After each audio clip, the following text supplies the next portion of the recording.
2 days before boarding, my mother leaned against the kitchen counter, sipping coffee like she was delivering a weather report. "They wouldn't even appreciate it," she said. "We're going instead." My sister didn't even look up from her phone. "They can watch our stories instead." Their words didn't sting, not yet.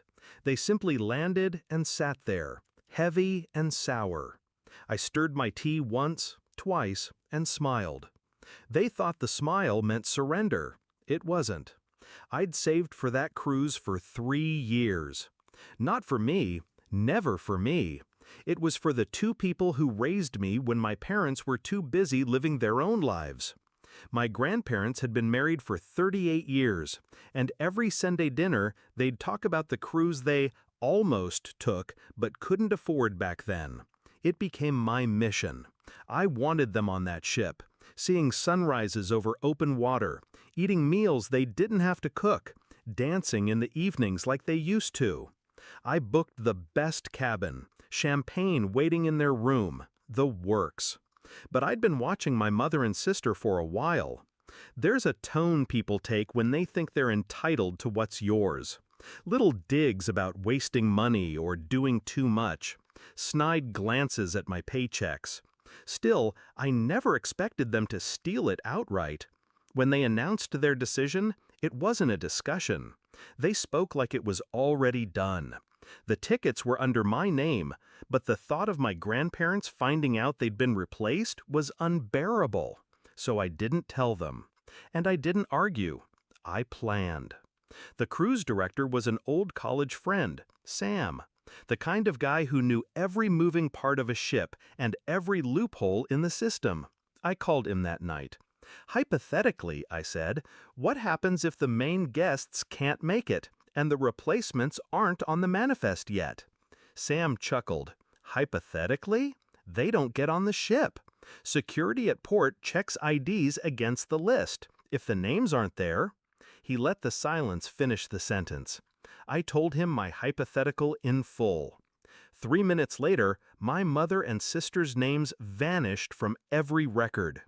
The next morning, my mother found an envelope on the kitchen table. My grandmother's handwriting. Inside, a short note. "The papers have changed. Can't explain now. Just know we'll see you soon. Love, Mom." I had forged it the night before, matching every loop and curl of her letters. My mother looked puzzled, maybe a little worried. She called my grandmother. No answer. She called again, straight to voicemail.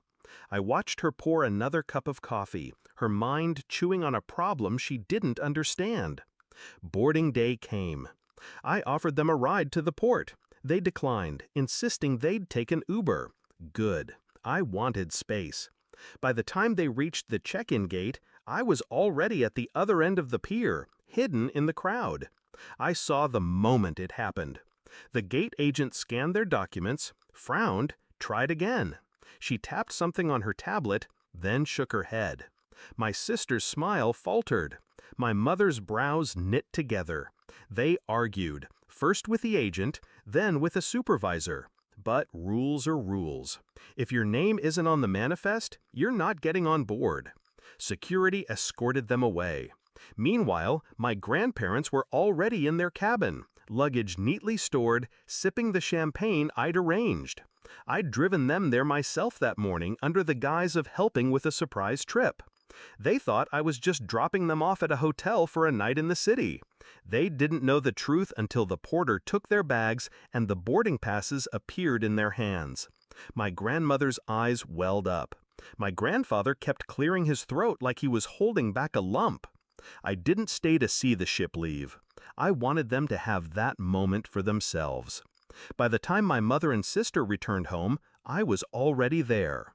They came through the door like a storm, bags thumping against the floor, voices high and sharp.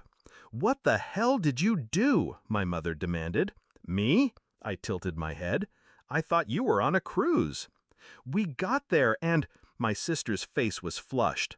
"They said we weren't on the list. The tickets were void." "That's strange," I said, keeping my tone light. "I guess there was a mix-up. Maybe the names got switched." They stared at me. My mother's voice dropped. Where are they? I smiled. On a ship, where they belong. There was no yelling after that, just silence. Heavy, charged silence. The kind that says, "You've lost." For the next 10 days, my mother and sister scrolled through social media, watching my grandparents' photos, sunsets, dinners, dance floors. My grandparents didn't tag me in a single one. It was our secret. When the ship docked again, I picked them up. They were glowing. My grandmother said it was the best gift she